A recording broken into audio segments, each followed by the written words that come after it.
आजरा शहरवासियांना भेडसावतोय गणेश मूर्ती विसर्जनाचा प्रश्न. नगरपंचायत प्रशासनाचे ढिम्मपणे दुर्लक्ष. चित्री नदीपात्रातील चिखलामुळे गणेश भक्तांची कसरत. गणेश मूर्ती विसर्जनासाठी आजरा शहरातील गणेश भक्तांना गंभीर समस्यांचा सामना करावा लागतोय. आजरा परिसरात 1.5 दिवसाच्या गणेश मूर्ती विसर्जनासाठी योग्य आणि चिखलमुक्त जागा उपलब्ध नसल्यानं भक्तांना शहरापासून अर्धा पाऊण किलोमीटर अंतरावर असलेल्या चित्री नदीपात्रातच विसर्जन करावं लागतंय. मात्र नदीपात्रात चिखलाच्या साम्राज्यामुळे भक्तांची कसरत होत असून याबाबत नगरपंचायत प्रशासनानं कोणतंही सकारात्मक पाऊल उचललेलं नसल्याच्या संतप्त प्रतिक्रिया व्यक्त होत आहेत. कोकण नजीकच्या आजरा शहराचे गणेशोत्सवाशी जुने नाते आहे. उत्साहानं गणेश मूर्ती प्रतिष्ठापना करून 1.5 दिवसात मूर्तीचं विसर्जन करण्याची प्रथा आहे. चित्री नदीपात्रात नेसरीकडे मार्गावर संताजी पुलाजवळ गणेश मूर्तींचं विसर्जन केलं जातं. मात्र चिखलामुळे भक्तांना खूपच त्रास सहन करावा लागतोय.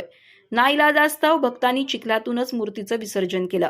नगरपंचायत प्रशासनानं याबाबत कोणतीही ठोस पावलं उचललेली नाहीत.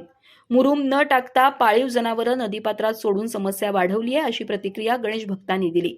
प्रतिष्ठित डॉक्टर दीपक सातोसकर यांनी सांगितलं की गेल्या 5 वर्षांपासून ही समस्या आहे. नदी घाटावरील गाळ साफ करण्याची आवश्यकता असून अर्जही दिलेले आहेत, मात्र प्रशासनानं याकडे दुर्लक्ष केलंय. आजरा शहर अन्याय निवारण समितीचे अध्यक्ष परशुराम बामणे यांनी सांगितलं की संबंधित कॉन्ट्रॅक्टर इतर कामांमध्ये व्यस्त असल्याचं सांगण्यात आलंय, त्यामुळे समितीला काही पर्याय नाही. आजरेकरांना या समस्येचा ठोस तोडगा हवाय, पण नगरपंचायत प्रशासनाची निष्क्रियता हा प्रश्न सुटण्यास अडथळा ठरतीये. आर न्यूजसाठी प्राध्यापक रमेश चव्हाण, आजरा.